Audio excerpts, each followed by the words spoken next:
Good morning बच्चों। कक्षा 10 हम पढ़ रहे थे माता का अंचल कृतिका से। कल हमने पढ़ लिया था कि जो भोलेनाथ हैं उनके बचपन की यादें बताई थी कि किस तरीके से वो अपने पिता से युद्ध किया करते थे, उनकी दाढ़ी मूंछें नोचा करते थे, कैसे उनके साथ अंग लगे हुए थे, यानी माता से सिर्फ दूध पीने का या भूख लगने तक का नाता था, बाकी पिता से उन्हें ज़्यादा प्यार था। आज जो है हम आगे से पढ़ेंगे। उनके साथ हंसते हंसते जब हम घर आते तब उनके साथ ही हम भी चौके पर खाने बैठते थे। वह हमें अपने ही हाथ से फूल के एक कटोरे में घोरस और भात सान कर, घोरस यानी दूध और भात यानी चावल, खिलाते थे। जब हम खाकर अफर जाना यानी भरपेट अधिक खा लेना है ना जाते, तब मैया थोड़ा और खिलाने की लिए हट करती थी। वह बाबूजी से कहने लगती, आप तो चार चार दाने और बच्चों के मुंह में देते हैं, इससे वह थोड़ा खाने पर भी समझ लेता है कि हम बहुत खा गए। आप खिलाने का ढंग नहीं जानते, बच्चे को भर मुंह कोर खिलाना चाहिए। भर मुंह यानी बड़े बड़े बाइट खिलाने चाहिए, कि छोटे छोटे 2-3 बार खा लेते हैं बच्चे, तो उनको ऐसा लगता है हमने खा लिया, लेकिन माँ क्या होती है, बच्चे के खाने के बाद भी उसे लगता है कि उसने पूरा नहीं खाया है, तो माँ की ममता यहाँ दिखाई देती है कि उसे वो और जबरदस्ती भी खिलाती है। जब खाएगा बड़े बड़े कोर तब पाएगा दुनिया में ठोर, कि जब ये बड़े बड़े कवे खाएगा, भर पेट भोजन खाएगा, तभी तो बड़ा होके दुनिया में इसको स्थान और अवसर मिलेगा, यानी शारीरिक रूप से जब मजबूत होगा तभी तो ये कुछ कर पाएगा।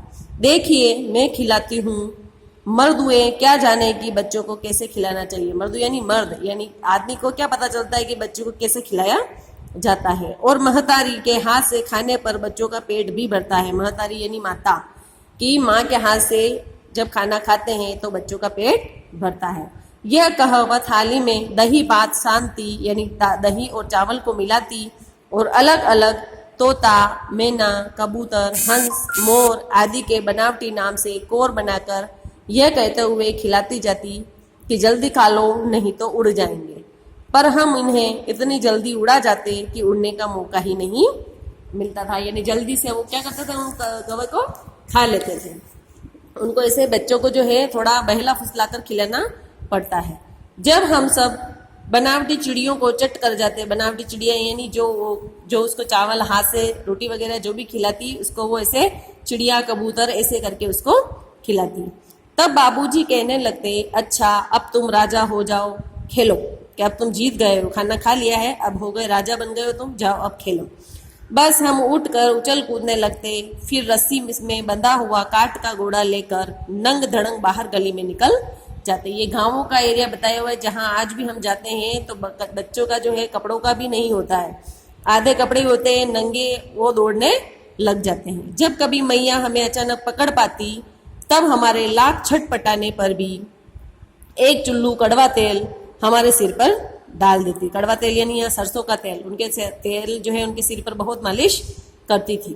हम रोने लगते, बाबूजी उस पर बिगड़ खड़े होते, यानी उनको गुस्सा आता कि इतना क्यों लगाती हो, पर वह हमारे सिर में तेल बोत कर यानी सरोबार यानी पूरा तेल से सिर भर देती थी, उसे उबट कर ही छोड़ती थी।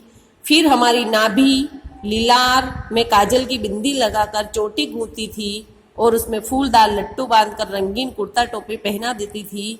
हम खासे कन्हैया बनकर बाबूजी की गोद में सिसकते सिसकते बाहर आ जाते हैं, यानी बच्चों को तो सिर्फ घूमने का होता है, जैसे उनको तैयार करने का मौका आता है बच्चे रोने लग जाते हैं। तो जब उन्हें वो बाल थोड़े उनके बड़े थे, मुंडन थे, तो बाल में तेल डालना, चोटी बनाना, फिर उस पर रिब्बिन बांधना, कपड़े पहनाना, इस तरीके से वो रोने लग जाता और रोते रोते अपने पिताजी की गोद में जाकर बैठ जाता। बाहर आते ही हमारी बाट जोड़ने वाले बालकों का एक झुंड मिल जाता था।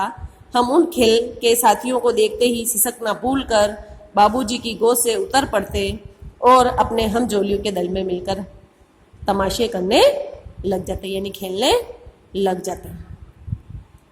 तमाशे भी ऐसे वैसे नहीं, तरह तरह के नाटक, चबूतरे का एक कोना नाटक का घर बनता। चबूतरी यानी एक चौतरी जो होती थी, गांवों में बड़े बड़े चबूतरे बने होते हैं, उस पर एक छोटा सा वो बच्चे घर बनाते थे।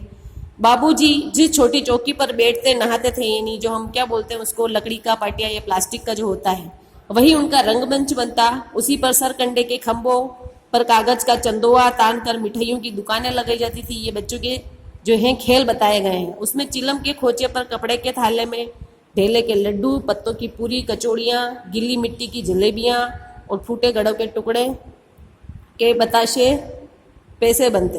हम ही लोग खरीदार और हम ही लोग दुकानदार। बाबूजी भी 2-4 घोर हुए पैसे खरीद दे लेते थे। तो ऐसे बच्चों के जो गेम होते थे उनमें बड़े भी भागीदार होते थे, क्योंकि उन्हें आनंद आता था। आज यहीं तक पढ़ेंगे, आगे का कल पढ़ेंगे। Thank you.